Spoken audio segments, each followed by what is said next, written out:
నమస్కారం ఏసియన్ వార్తలకు స్వాగతం. ముందుగా ముఖ్య అంశాలు.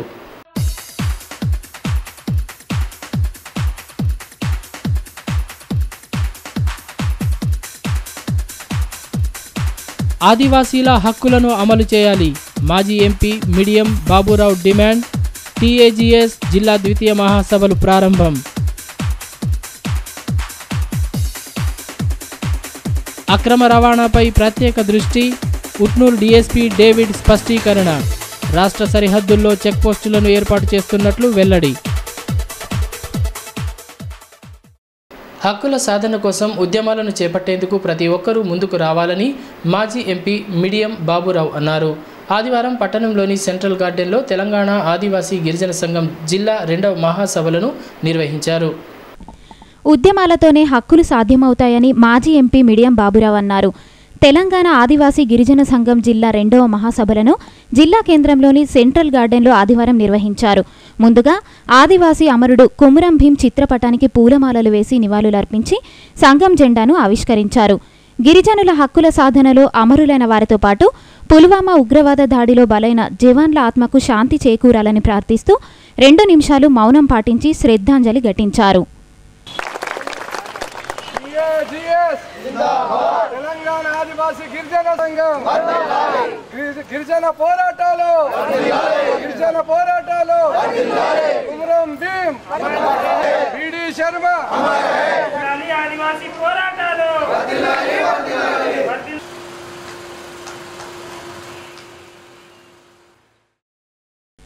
ఈ సందర్భంగా బాబురావు మాట్లాడుతూ దేశంలోని పాలక వర్గాలు ఆదివాసీలకు రాజ్యాంగం కల్పించిన హక్కులను అమలు చేయడంలో విఫలమవుతున్నాయన్నారు. అటవీ భూములపై ఆధారపడి జీవిస్తున్న ఆదివాసీలను అడవుల నుండి దూరం చేసేందుకు కుట్రలు చేస్తున్నారన్నారు. దీన్ని తిప్పికొట్టేందుకు ఐక్యంగా ఉద్యమించి హక్కులను సాధించుకోవాలని పిలుపునిచ్చారు. సుప్రీంకోర్టు ఇచ్చిన తీర్పుపై ప్రభుత్వాలు పిటిషన్ దాఖలు చేయాలని డిమాండ్ చేశారు. లేని పక్షంలో ఆదివాసీల ఆగ్రహానికి గురి కావాల్సి ఉంటుందని హెచ్చరించారు. జిల్లా 4 జిల్లాలుగా మారిన తర్వాత ఒక పార్టీ యొక్క మహాసభల్ని మనం జరుపుతున్నాం. ఈ సందర్భంగా ఈరోజు మన ప్రాంతంలోనూ అట్లనే దేశవ్యాప్తంగా కూడా ఆదివాసులు ఎదుర్కొంటున్నటువంటి వివిధ సమస్యల గురించినటువంటి ప్రస్తావన మనం గుర్తు చేసుకోవాల్సిన అవసరం ఉన్నది. ముఖ్యంగా ఈరోజు భారతదేశంలో పాలక వర్గాలు ఆదివాసులకి భారత రాజ్యాంగం ఇచ్చినటువంటి అనేక హక్కుల్ని చట్టాలని అమలు చేయడంలో పూర్తిగా విఫలం చెందారు. అదే కాదు, చిరకాలంగా అటవీ భూముల మీద ఆధారపడి బ్రతుకుతున్న వాళ్ళని, అటవీ ఫలసాయం సేకరించి బ్రతికేటువంటి వాళ్ళ మీద ప్రభుత్వం కార్పొరేట్ కంపెనీల కోసం మనల్ని అడవుల నుంచి బయటికి గెట్టేసేటువంటి విధానాలని అమల్లోకి తీసుకొచ్చాయి. ఈ స్థితిలో ఆదివాసులందరూ ఐక్యం కావాల్సిన అవసరం, వారి ఉద్యమాన్ని గట్టిపరచుకోవాల్సిన అవసరం ఉన్నది. ఉద్యమం ద్వారానే మనకి రాజ్యాంగంలో ఈ హక్కులను కూడా సిద్ధించాయి. మళ్ళీ వాటిని అమలుకు కూడా అంతకంటే పెద్ద ఉద్యమాలు చేయాల్సినటువంటి పరిస్థితి ఈరోజు దేశంలో ఉన్నది. ప్రధానంగా భారత రాజ్యాంగం మనకి ఇచ్చినటువంటి ఏదైతే స్వయం పాలన హక్కు, పార్షియల్ అటానమీ అనేటువంటి ఇచ్చారో, దీన్ని దేశంలో ఒక త్రిపుర రాష్ట్రంలో మినహాయించి, అది 6వ షెడ్యూల్ ఉండేటువంటి రాష్ట్రంలో మినహాయించి మిగతా 5వ షెడ్యూల్ ఉండేటువంటి తెలంగాణతో సహా 10 రాష్ట్రాల్లో దీని అమలు అనేటువంటిది పూర్తిగా విస్మరించడం అనేటువంటి జరిగింది. ఈ అటానమీ ఎందుకు ఇచ్చారు భారతదేశంలో? మనం అనుకుంటాం మామూలుగా ఇది అందరికి ఇచ్చినట్లాంటి రిజర్వేషన్ అని చెప్పేసి అనుకుంటాం, కానీ ఇది వాస్తవం కాదు. ఈరోజు దళితులకు ఇచ్చినటువంటి రిజర్వేషను కేవలం చదువు ఉద్యోగానికి మాత్రమే ఉపయోగపడుతుంది తప్ప వారు నివసిస్తున్నటువంటి భూమి, ఆ భూగర్భంలో ఉండేటువంటి ఖనిజాలు, అటవీ కానీ అటవీ ప్రాంతంలో ఉండేటువంటి వనరులు కానీ ఇతర వనరుల విషయంలో వాళ్ళకి ఏ అధికారం లేదు. పార్లమెంటు ఎన్నికల్లో అక్రమాలను నిరోధించేందుకు సరిహద్దులో చెక్పోస్టులను ఏర్పాటు చేస్తున్నట్లు ఉట్నూరు డీఎస్పీ డేవిడ్ వెల్లడించారు. ఆదివారం బేలా పోలీస్ స్టేషన్లో ఉట్నూరు డీఎస్పీ, గడ్చందూర్ డీఎస్పీ విలాస్ ఎమావార్లు ప్రత్యేక సమావేశాన్ని నిర్వహించి పలు అంశాలపై చర్చించారు. పార్లమెంట్ ఎన్నికలను సజావుగా నిర్వహించేందుకు పోలీస్ శాఖ పటిష్ట చర్యలు తీసుకుంటున్నట్లు ఉట్నూరు డీఎస్పీ డేవిడ్ వెల్లడించారు. ఎన్నికల సందర్భంగా అక్రమ రవాణాను నిరోధించేందుకు తెలంగాణ, మహారాష్ట్ర పోలీసులు చర్యలు ప్రారంభించారు. ఇందులో భాగంగా ఆదివారం బేలా పోలీస్ స్టేషన్లో Utnoor DSP, Gadchandur DSP Vilas Emawar, Bela Jainath police అధికారులు సమావేశమై చెక్ పోస్టుల ఏర్పాటు, అక్రమ రవాణాను నిరోధించడం కోసం తీసుకోవాల్సిన చర్యలపై చర్చించారు. ఈ సమావేశంలో జైనత్ సిఐ లక్ష్మీనారాయణ, కిషోర్ కూసూర్వార్, ఊట్నూర్ బేలా జైనత్ ఎస్ఐలు సాయన్న తిరుపతి, సుబ్బారావు తదితరులు పాల్గొన్నారు.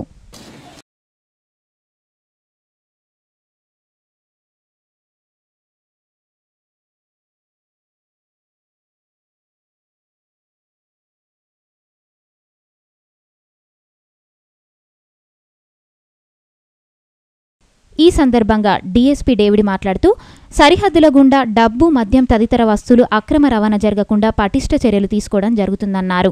అంతర్రాష్ట్ర రహదారులపై 2 చోట్ల చెక్పోస్టులను ఏర్పాటు చేస్తున్నామని వెల్లడించారు. ఎన్నికలు ప్రశాంతంగా జరిగేందుకు పోలీస్ శాఖ పటిష్ట చర్యలు తీసుకుంటుందని వెల్లడించారు. పార్లమెంట్ ఎలక్షన్ సందర్భంగా Maharashtra state Gadchandur sub divisional police officer, తర్వాత Utnoor sub division police officer, తర్వాత ఆదిలాబాద్ సబ్ డివిజన్, ఈ 3 యొక్క సబ్ డివిజన్స్ కలిపి ఒక జాయింట్ యాక్షన్ కోసం జాయింట్ చెక్ పోస్టులు పెట్టాలని చెప్పి ఆలోచనతో ఈరోజు బోర్డర్ మీటింగ్ కండక్ట్ చేసినాం. దీనిలో బోర్డర్ చెక్ పోస్టులు పెట్టి ఇల్లీగల్గా ఏదైతే ట్రాన్స్పోర్టేషన్ జరుగుతుంటాయో అవన్నీ కూడా కంట్రోల్ చేయడం కోసం ఈ యొక్క మీటింగ్ ఏర్పాటు చేయడం జరిగింది. పర్షువాడ 1, ఎల్లాపూర్, గాదిగూడ పోలీస్ స్టేషన్ పరిధిలో ఎల్లాపూర్, బేలా పోలీస్ స్టేషన్ పరిధిలో శంకర్గూడ, ఈ రెండింటి దగ్గర చెక్ పోస్టులు ఏర్పాటు చేయడానికి మేము ప్లాన్ చేస్తున్నాం. పట్టభద్రుల ఎమ్మెల్సీ ఎన్నికల్లో బీజేపీ బలపరిచిన అభ్యర్థి సుగుణాకర్ రావును గెలిపించాలని ఆ పార్టీ రాష్ట్ర నాయకురాలు సుహాసిని రెడ్డి కోరారు. ఆదివారం స్థానికంగా ఏర్పాటు చేసిన మీడియా సమావేశంలో కరపత్రాలను విడుదల చేశారు. పట్టభద్రుల ఎమ్మెల్సీ ఎన్నికల్లో బీజేపీ బలపరిచిన అభ్యర్థి సుగుణాకర్ రావును భారీ మెజారిటీతో గెలిపించాలని ఆ పార్టీ రాష్ట్ర నాయకురాలు సుహాసిని రెడ్డి కోరారు. ఆదివారం స్థానికంగా ఏర్పాటు చేసిన మీడియా సమావేశంలో సుగుణాకర్ రావుకు మద్దతుగా ప్రచార కరపత్రాలను విడుదల చేశారు. ఈ సందర్భంగా ఆమె మాట్లాడుతూ బీజేపీ తరపున పట్టభద్రుల ఎమ్మెల్సీ ఎన్నికల్లో పోటీ చేస్తున్న సుగుణాకర్ రావుకు పట్టభద్రులంతా మొదటి ప్రాధాన్యత ఓటు వేసి గెలిపించాలని కోరారు. శాసన మండలిలో అధికార పక్షాన్ని ప్రశ్నించే వ్యక్తిని ఎన్నుకోవాల్సిన అవసరం ఉందన్నారు. రానున్న శాసన మండలి ఎన్నికలు ఈ నెల 22వ తేదీన భారతీయ జనతా పార్టీ అభ్యర్థిగా శ్రీ సుగుణాకర్ రావు గారు పోటీ చేస్తున్న సందర్భంలో ఆదిలాబాద్ జిల్లా ప్రజలందరినీ కూడా భారతీయ జనతా పార్టీ అభ్యర్థి సుగుణాకర్ రావు గారికి మొదటి ప్రాధాన్యత ఓటు వేసి గెలిపించాల్సిందిగా మేము కోరుతున్నాం. సుగుణాకర్ రావు గారు విద్యార్థి దశ నుంచి అనేక ఉద్యమాల్లో పాల్గొని భారతీయ జనతా పార్టీలో కేంద్ర స్థాయికి పనిచేసి అనేక పదవులను విస్తరించే దిశగా ఆయన కృషి చేస్తున్నారు. మరి అలాంటి వ్యక్తికి ఈరోజు పట్టభద్రుల శాసన మండలి సభ్యుడిగా ఎన్నిక చేస్తే మన తెలంగాణ రాష్ట్రంలో ఉన్న సమస్యల పట్ల ఆయనకున్న అవగాహనతో కానివ్వండి, అదేవిధంగా భారతీయ జనతా పార్టీ అభ్యర్థిగా నిరుద్యోగుల సమస్యలే కానివ్వండి, ఉద్యోగులు ఉపాధ్యాయుల యొక్క సమస్యల పరిష్కారానికి వారు తమ వంతుగా కృషి చేయడం జరుగుతుంది. ముఖ్యంగా ఈ రాష్ట్రంలో ప్రజాస్వామ్యాన్ని కూని చేస్తూ అధికార పార్టీ ఏ విధంగా ప్రజల ద్వారా ఎన్నుకోబడిన ప్రజాప్రతినిధులను ప్రలోభానికి గురి చేస్తూ తమ పార్టీలోకి చేర్చుకుంటున్న విషయం మీరు చూస్తున్నారు. కాబట్టి ప్రజలు ఈ విషయాలన్నీ ఇప్పుడు గమనిస్తున్నారు. అయితే ఈ శాసన మండలి ఎన్నికల్లో ఓటు వేయాల్సింది విద్యావంతులు, మేధావులు. కాబట్టి మరి మీరందరూ కూడా రేపు జరగబోయే ఎన్నికల్లో ఏ ఓటు వేస్తే మనం ఎవరికి లాభం అవుతుందని చెప్పి ఆలోచించాల్సిన అవసరం ఉంది. ఈరోజు ఇతర పార్టీలోకి గెలిచిన వ్యక్తులు ఏ విధంగా అధికార పార్టీ వైపు వెళ్తున్నారు, మరి ఈ సందర్భాన్ని మీరు ఒకసారి గుర్తు చేసుకోవాల్సిందిగా, మరి అధికార పార్టీని ప్రశ్నించడానికి ఒక మంచి వ్యక్తిని ఎన్నుకోవాల్సిందిగా. తెలంగాణ ఉద్యమంలో క్రియాశీలక పాత్ర పోషించిన పట్టభద్రుల ఎమ్మెల్సీ అభ్యర్థి చంద్రశేఖర్ గౌడ్ను గెలిపించాలని జోగు ఫౌండేషన్ చైర్మన్ జోగు ప్రేమేందర్ కోరారు. ఆదివారం ఎమ్మెల్యే నివాసంలో ఏర్పాటు చేసిన మీడియా సమావేశంలో ఆయన మాట్లాడారు.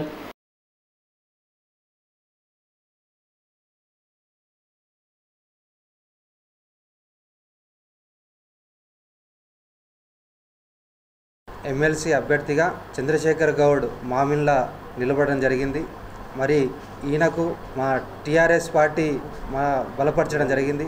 కాబట్టి పట్టభద్రులందరూ కూడా మరి మొదటి ప్రాధాన్యత ఓటును మరి చంద్రశేఖర్ గౌడ్ గారికి ఓటేసి అఖండ మెజార్టీతో గెలిపించాలని పట్టభద్రులందరికీ కూడా విజ్ఞప్తి చేయడం జరుగుతుంది.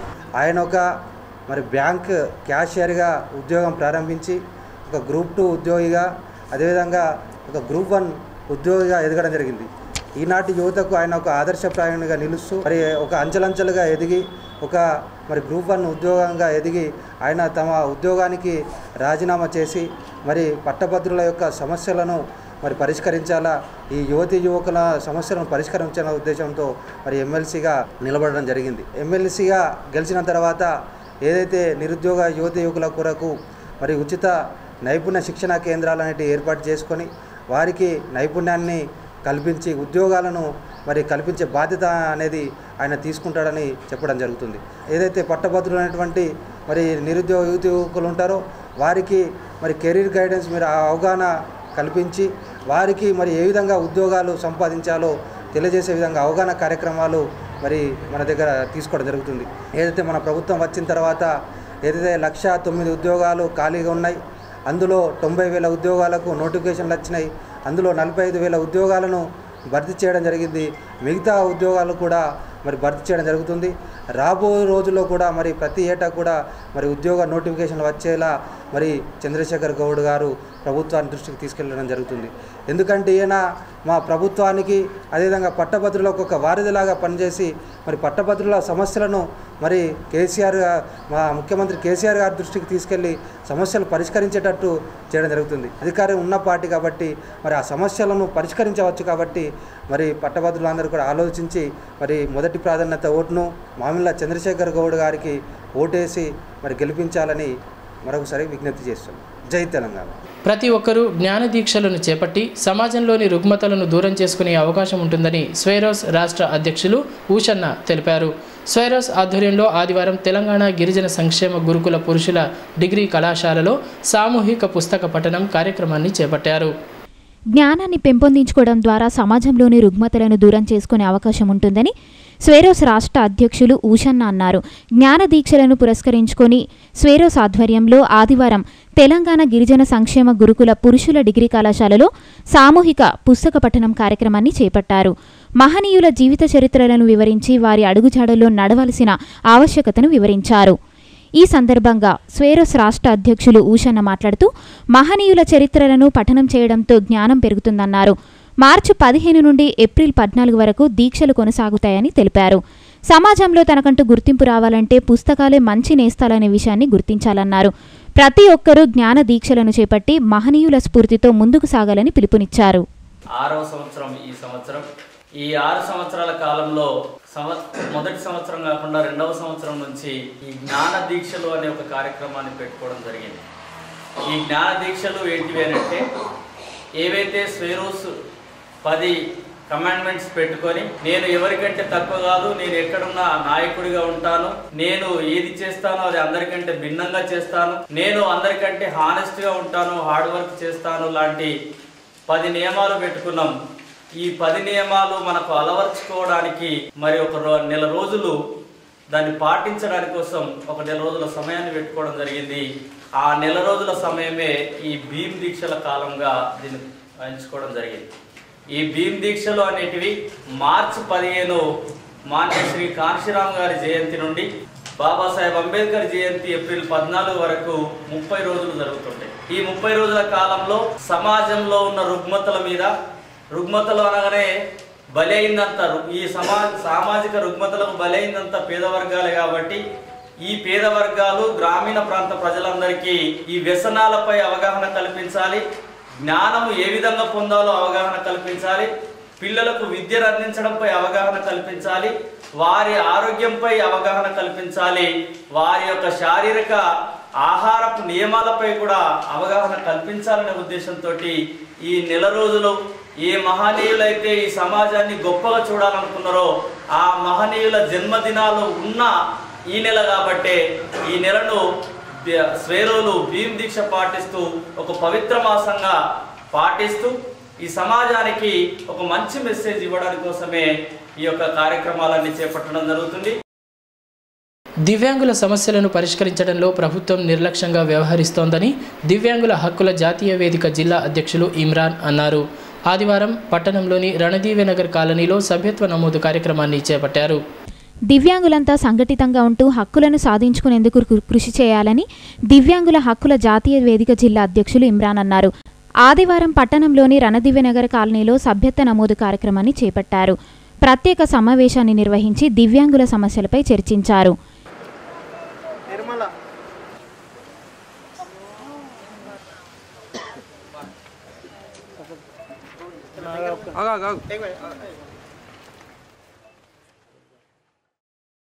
ఈ సందర్భంగా జిల్లా అధ్యక్షులు ఇమ్రాన్ మాట్లాడుతూ వికలాంగుల సమస్యలు పరిష్కరించడంలో ప్రభుత్వం అధికారులు నిర్లక్ష్యంగా వ్యవహరిస్తున్నారని ఆరోపించారు. వెనుకబడిన జిల్లాగా పేరొందిన ఆదిలాబాద్లో దివ్యాంగుల సమస్యలను పట్టించుకోవడం లేదన్నారు. ఇళ్ల స్థలాలు కేటాయించి వికలాంగుల కాలనీ ఏర్పాటు చేయాలని డిమాండ్ చేశారు. న్యాయమైన సమస్యలపై పోరాటాలు చేపడతామని స్పష్టం చేశారు. ఆదిలాబాద్ జిల్లాలో గత ఎన్పిఆర్డి ఇండియా ఆధ్వర్యంలో 5 నెలల నుంచి సర్వే చేయడం జరుగుతుంది. ఈ సర్వేలో భాగంగా ఆదిలాబాద్ జిల్లాలో వికలాంగులకు నూతన కాలనీ ఏర్పాటు చేయాలని మేము మనవి చేస్తున్నాం. ఎందుకంటే ఆదిలాబాద్ జిల్లాలో గత 35 సంవత్సరాల ముందు వికలాంగుల కాలనీ ఇవ్వడం జరిగింది. అసలు ఆదిలాబాద్ జిల్లా బ్యాక్వర్డ్ జిల్లా అని అధికారులు కూడా మన వికలాంగుల సమస్యలు పరిష్కారం చేయడంలో విఫలమై ఆదిలాబాద్ జిల్లాలో నూతన వికలాంగుల కమిటీని ఏర్పాటు చేయాలని మనవి చేస్తున్నాము. అదేవిధంగా ఈరోజు ఎన్పిఆర్డి ఇండియాలో భాగంగా సభ్యత్వం కూడా కార్యక్రమం చేసినాము. పరిసరాల పరిశుభ్రతపై ప్రత్యేక దృష్టి సారించాలని ఎన్ఎస్ఎస్ జిల్లా నిర్వాహకులు సత్యనారాయణ పిలుపునిచ్చారు. పట్టణంలోని కృష్ణవేణి డిగ్రీ కళాశాల ఎన్ఎస్ఎస్ విద్యార్థుల ఆధ్వర్యంలో తాంసీ మండలం పొన్నారిలో చేపట్టిన ప్రత్యేక శీతాకాల శిబిరం ఆదివారం ముగిసింది. గ్రామాన్ని పరిశుభ్రంగా ఉంచుకుంటూ వ్యాధుల నివారణలో భాగస్వాములు కావాలని ఎన్ఎస్ఎస్ జిల్లా నిర్వాహకులు సత్యనారాయణ పిలుపునిచ్చారు. పట్టణంలోని కృష్ణవేణి డిగ్రీ కళాశాల ఎన్ఎస్ఎస్ విద్యార్థుల ఆధ్వర్యంలో తాంసీ మండలం పొన్నారిలో చేపట్టిన ప్రత్యేక శీతాకాల శిబిరం ఆదివారం ముగిసింది. ఇందులో భాగంగా మరుగుదొడ్ల నిర్మాణం, పరిసరాల పరిశుభ్రత, మద్యపానంతో జరిగే అనర్థాలు తదితర అంశాలపై అవగాహన కల్పించారు. ముగింపు కార్యక్రమంలో గ్రామ సర్పంచ్ సంజీవ్ రెడ్డి, ఉప సర్పంచ్ అశోక్, కళాశాల ప్రిన్సిపల్ హనుమాన్లు తదితరులు పాల్గొన్నారు.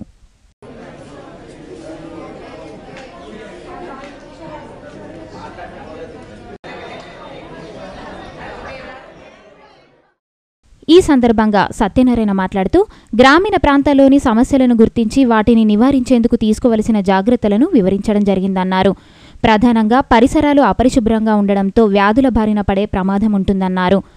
బహిరంగ మల విసర్జనను పూర్తిగా నిర్మూలించేందుకు గ్రామస్తులు ముందుకు రావాలని పిలుపునిచ్చారు. వారం రోజుల పాటు గ్రామంలో వివిధ కార్యక్రమాలను చేపట్టి అవగాహన కల్పించడం జరిగిందని, భవిష్యత్తులోనూ ఇలాంటి కార్యక్రమాలను చేపట్టేందుకు తమ వంతు కృషి చేస్తామని తెలిపారు. చేసినటువంటి అభివృద్ధి ఏంటిదంటే మనము దాంట్లో అవగాహన కల్పించడం. ఇప్పుడు చూడండి, ఒకసారి మనం ఒక బురదను తీసేసాం అనుకోండి, మళ్ళీ బురద వేయడం జరుగుతుంది. లేదా మనము ఇక్కడ కొన్ని విషయాల్లో మార్పు తేవడానికి ఇప్పుడు మద్యపాన నిషేధం అనుకోండి, అది ఇట్లా చెప్తూ పోతే దాంట్లో మనం అవగాహన కలిగించాలి. అవగాహన కలిగిస్తే ఏంటంటే ఇలా చేస్తే తప్పు, ఇలా చేస్తే ఒప్పు అని చెప్తే వాళ్ళు దాన్ని ఆ మార్గంలో పోవడం జరుగుతుంది. మనం చేయడం కాదు, మనం వాళ్ళ లోపల వెళ్ళి అవగాహన కలిగించడమే ఎన్ఎస్ఎస్ యొక్క ముఖ్య ఉద్దేశము. ఇలా సర్వే చేయడం జరిగింది. మనం ఎన్ఎస్ఎస్ క్యాంప్ పెట్టాలంటే 10 రోజుల ముందు మనం సర్వే చేయడం జరుగుతుంది. అది మొట్టమొదటి స్టార్టింగ్ దశ. అది ఇక్కడ ఏదైతే లోపాలు ఉన్నాయో వాటిని మనము ఒక పేపర్ రూపంలో మన యూనివర్సిటీ తీసుకోవడం జరుగుతుంది విశ్వవిద్యాలయానికి. అక్కడ వాళ్ళ యొక్క అప్రూవల్ తీసుకొని ఈ ఏవైతే లోపాలని వాటిని పూరించడానికి మనము ఇక్కడ పర్మిషన్ తీసుకొని ఈ క్యాంపు నిర్వహించడం. కాబట్టి అటువంటి ఒక మక్కువ అని చెప్పచ్చు. కాబట్టి ఈ ఊరిని ఎంచుకొని ఈ ఊరిని ఒక మంచి ప్రగతి పథంలో తీసుకెళ్దాం మా యొక్క వాలంటీర్ల ద్వారా, ఎన్ఎస్ఎస్ యూనిట్ ద్వారా అనేటువంటిది వీళ్ళు దాని సంకల్పాన్ని నెరవేర్చడానికి ఈ ఊరిని ఎంచుకోవడం జరిగింది. విజయవంతం చేయడానికి వచ్చిన అందరి పెద్దలకు కూడా ధన్యవాదాలు మరియు నా శుభాశీస్సులు. పట్టభద్రుల ఎమ్మెల్సీ ఎన్నికల్లో టీఆర్ఎస్ పార్టీ బలపరిచిన అభ్యర్థి చంద్రశేఖర్ను గెలిపించాలని టీఆర్ఎస్వి జిల్లా కోఆర్డినేటర్ బుట్టి శివకుమార్ పిలుపునిచ్చారు. ఆదివారం స్థానికంగా ఏర్పాటు చేసిన మీడియా సమావేశంలో సంఘం నాయకులతో కలిసి మాట్లాడారు. మామిళ్ళ చంద్రశేఖర్ అన్నని మామిళ్ళ చంద్రశేఖర్ అన్నని ఎమ్మెల్సీ మామిళ్ళ చంద్రశేఖర్ అన్నని పట్టభద్రుల ఎమ్మెల్సీ ఎలక్షన్లో భాగంగా మామిళ్ళ చంద్రశేఖర్ అన్న టీఆర్ఎస్ పార్టీ బలపరిచి అతన్ని సీఎం కేసీఆర్ గారు టీఆర్ఎస్ పార్టీ తరఫున బరిలో దించడమైనది. కావున ప్రతి ఒక్కరూ పట్టభద్రులు, విద్యార్థి సంఘాలు మరియు గైటెడ్ ఆఫీసర్లు, అదేవిధంగా ప్రైవేట్ టీచర్స్ కానీ ఇతర సంఘాలందరూ మద్దతు తెలుపుతూ అతన్ని భారీ మెజార్టీతో గెలిపించే దిశగా ఒక ఉమ్మడి 4 జిల్లాల్లో ఈ యొక్క బృహత్కరమైన కార్యక్రమం నడుస్తూ ఉంది. ఈ విషయాన్ని ప్రతి ఒక్క విద్యార్థులు ఏదైతే మన పెండింగ్లో ఉన్న నోటిఫికేషన్లు అయితేనేమి, హైకోర్టుకు సంబంధించిన ఇవన్నీ విషయాల్లో అతడికి తగిన అనుభవం ఉంది. అతడు గ్రూప్ 1 ఆఫీసర్గా ఉంటూ ఒక 12 సంవత్సరాల సర్వీస్ని లెక్క చేయకుండా త్యాగం చేసి ఈరోజు ఎమ్మెల్సీ బరిలో దిగడమైనది. కావున ఈ యొక్క విషయాన్ని గమనించి ఈ 4 జిల్లాల విద్యార్థులు ముఖ్యంగా మన సమస్యలను పరిష్కరించుకునే వాళ్ళంగా ముందుగా ఉంటాం కాబట్టి ప్రతి ఒక్కరూ ఈ యొక్క ఓటుని 22వ తేదీన యూజ్ చేసుకొని ప్రతి ఒక్కరూ సీరియల్ నంబర్ 8న మామిళ్ళ చంద్రశేఖర్ అన్నకు మద్దతుగా నిలుస్తూ మొదటి ప్రాధాన్యత ఓటు వేసి భారీ మెజార్టీతో గెలిపిస్తారని ఆశిస్తూ ఉన్నాం. అదేవిధంగా టీఆర్ఎస్ విద్యార్థి విభాగం పూర్తి మద్దతుగా ఉంటూ 4 జిల్లాల్లో ప్రత్యేక కార్యాచరణతో ముందుకు సాగుతూ ఉన్నది. కావున ప్రతి ఒక్కరూ భారీ మెజార్టీతో గెలిపించాలని టీఆర్ఎస్ పక్షాన కోరుతా ఉన్నాం. రైతుల సమస్యలను పరిష్కరించడంలో కేంద్ర రాష్ట్ర ప్రభుత్వాలు నిర్లక్ష్యంగా వ్యవహరించడం శోచనీయమని ఏఐకేఎస్ రాష్ట్ర ఉపాధ్యక్షులు ముడుపు ప్రభాకర్ రెడ్డి అన్నారు. తాంసీ మండల కేంద్రంలో ఆదివారం ఏర్పాటు చేసిన మీడియా సమావేశంలో ఆయన మాట్లాడారు. గతంలో అయితే టీఆర్ఎస్ ప్రభుత్వం కేసీఆర్ అబద్ధం ఆడిండో ముఖ్యమంత్రి అయిన తర్వాత అప్పుడు 4 ఏళ్ళు వెనకపోయారు. ఇప్పుడు మళ్ళీ 4 ఏళ్ళు అంటే టీఆర్ఎస్ ప్రభుత్వం అధికారంలో మొత్తం రైతులు వెనకపోతారు తప్ప రుణమాఫీ ఏకకాలంలో వేయాలని చెప్పేసి మేము గంటాపదంగా చెప్తా ఉన్నాం. మీరు లేకపోతే ప్రభుత్వం తప్పుకోరి, ప్రభుత్వం చేయాల్సింది ఏం లేదు. మీరు రైతులకు లాభం చేస్తారని ఓట్లు వేసింది తప్ప మీ ముఖాలు చూసో మీ మాటలు చూసి అబద్ధాల మాటలు చూసేసింది తప్ప మీ మీద ప్రేమతోడు కాదు. ఇప్పుడన్నా పార్లమెంట్ ఎన్నికల్లో మరి టీఆర్ఎస్ గుణపాఠం చెప్పి అట్లనే రైతులు 60 సంవత్సరాలు నిండిన ప్రతి రైతుకు 10,000 రూపాయలు పెన్షన్ ఇవ్వాలని చెప్పి మేము అనేక సార్లు ఆల్ ఇండియా కిసాన్ సభ ర్యాలీలు ఆందోళనలు సంవత్సరాల నుంచి చేస్తాం. అంటే స్వామినాథన్ కమిషన్ అయితే ప్రభుత్వం కేంద్ర ప్రభుత్వమే కమిటీ చేయడం జరిగింది. దేశవ్యాప్తంగా తిరిగింది. కొన్ని సంవత్సరాలు తిరిగిన తర్వాత కేంద్ర ప్రభుత్వానికి ఒక రిపోర్ట్ చేయడం జరిగింది. స్వామినాథన్ ఏదైతే పెట్టుబడిన రైతులకు ఆ పెట్టుబడి మీద రెట్టింపు పెట్టుబడి మీద కలిపి సగం కలిపితే ఇలా రైతులకు గిట్టుబాటు వస్తుంది, ఏమన్నా రైతులు ఉపయోగపడతారు, లేకపోతే ఆత్మహత్యలే శరణ్యం అని చెప్పి కూడా స్వామినాథన్ కమిషన్ రిపోర్ట్లో స్పష్టంగా చెప్పడం జరిగింది. అది ఇంప్లిమెంట్ చేయాలి. ఇలా రైతుల కొరకు గిట్టుబాటు ధరలు లేవు. పండించిన పంటలకు మార్కెట్ యార్డ్లో తూకంలో దగ, మైచర్లో దగ, పత్తికి శనగల కొనుగోలు దగ, అయితే తూకం చేస్తారో దాంట్లో ఆ బ్యాగ్ అవుతుంటే దాంట్లో దగ, అన్నింటిలో అవినీతి చేసి అట్లే రైతులు పండించిన పంటకు అమ్ముకున్న తర్వాత డబ్బులు ఇవ్వడంలో మార్కెట్ యార్డ్లు ఆలస్యం చేసిన నిర్లక్ష్యం చేశారు. ఇట్లా రకరకాలుగా రైతుల్ని మోసం చేస్తూ ఉన్నాయి. కాబట్టి రైతులకు వెంటనే సౌకర్యాలు కల్పించకపోతే ఇలా ఆల్ ఇండియా కిసాన్ సభ జిల్లా వ్యాప్తంగా ఉద్యమం చేస్తుంది. అట్లా ఇదివరకు కూడా అనేక ఉద్యమాలు జరుగుతూ ఉన్నాయి. ఇప్పటి నుండి మరి మా ఆల్ ఇండియా కిసాన్ సభ ఆధ్వర్యంలో జిల్లా వ్యాప్తంగా ఆందోళన చేయడానికి సిద్ధంగా ఉన్నాం. రైతులకు అన్యాయం చేస్తే సహించలేదు. ఇప్పటికీ కేంద్రంలో ఉన్న బీజేపీ కూడా రైతులకు దగా చేసింది. రైతులకు 2,000 ఇస్తాం ఎకరానికి అని చెప్పి మోసం చేసి ఏదో కొందరు మందికి చాక్లెట్లు పేపర్ మీట్లు వంచినట్టు వస్తూ ఉన్నది. ఇది కరెక్ట్ కాదు. బ్యాంకు మిత్ర కార్మికులకు కనీస వేతనాలు చెల్లించాలని సిఐటియు జిల్లా అధ్యక్షులు రాజేందర్ డిమాండ్ చేశారు. ఆదివారం సిఐటియు కార్యాలయంలో ఏర్పాటు చేసిన మీడియా సమావేశంలో ఆయన మాట్లాడారు. బ్యాంక్ మిత్ర కార్మికులందరికీ కనీస వేతనం 18,000 రూపాయలు ఇవ్వాలి. బ్యాంక్ మిత్ర కార్మికులందరికీ కనీస వేతనం 18,000 రూపాయలు. గుర్తింపు కార్డులు పిఎఫ్ పిఎస్ఐ సౌకర్యాలు కల్పించేందుకు బ్యాంక్ మిత్రాల్లో పనిచేస్తున్నటువంటి కార్మికులందరికీ కనీస వేతనం 18,000 రూపాయలు ఇవ్వాలని చెప్పేసి ఈరోజు సిఐటిగా డిమాండ్ చేస్తూ ఉన్నాం. ముఖ్యంగా వీళ్ళు కేవలం అతి తక్కువ వేతనంతో అంటే 1,500 నుంచి 4,000 రూపాయల వేతనం ఇస్తున్నారు. అతి తక్కువ వేతనంతో ఈ ఇచ్చే వేతనం కూడా నెలల తరబడి సంవత్సరాల తరబడి పెండింగ్లో ఉన్నటువంటి పరిస్థితి ఉన్నది. కుటుంబాన్ని ఏ విధంగా పోషించుకోవాలో ఒకసారి ఈ అధికార యంత్రం ఆలోచించాల్సిన అవసరం కూడా ఉన్నది. వేతనంతో పాటు వీళ్ళందరికీ కూడా గుర్తింపు కార్డు పిఎఫ్ పిఎస్ఐ సౌకర్యాలు కల్పించాలి. ఈ సమస్యల పరిష్కారానికి ఈ నెల 25వ తేదీ నాడు జిల్లా కలెక్టర్ కార్యాలయం ముందు పెద్ద ఎత్తున ధర్నా ఉంది. కాబట్టి జిల్లాలో పనిచేస్తున్నటువంటి బ్యాంక్ మిత్ర కార్మికులందరూ కూడా అత్యధిక సంఖ్యలో పాల్గొని ఈ యొక్క కార్యక్రమాన్ని జయప్రదం చేయాలని చెప్పేసి సిఐటియు ఆదిలాబాద్ జిల్లా కమిటీ పిలుపునిస్తా ఉన్నారు. ఇవి ఈనాటి వార్తలు. ఈ వార్తలు ముగించే ముందు ముఖ్యాంశాలు మరొకసారి.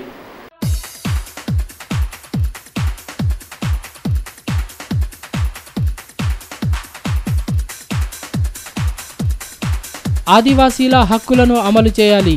మాజీ MP Midiyam Baburao demand. TAGS జిల్లా ద్వితీయ మహాసభలు ప్రారంభం. అక్రమ రవాణాపై ప్రత్యేక దృష్టి, ఉట్నూరు డీఎస్పీ డేవిడ్ స్పష్టీకరణ. రాష్ట్ర సరిహద్దుల్లో చెక్పోస్టులను ఏర్పాటు చేస్తున్నట్లు వెల్లడి. ఈ వార్తలు ఇంతటితో సమాప్తం. తిరిగి ప్రసారమయ్యే ఏసియన్ వార్తల్లో మళ్ళీ కలుద్దాం. అంతవరకు సెలవు. నమస్తే.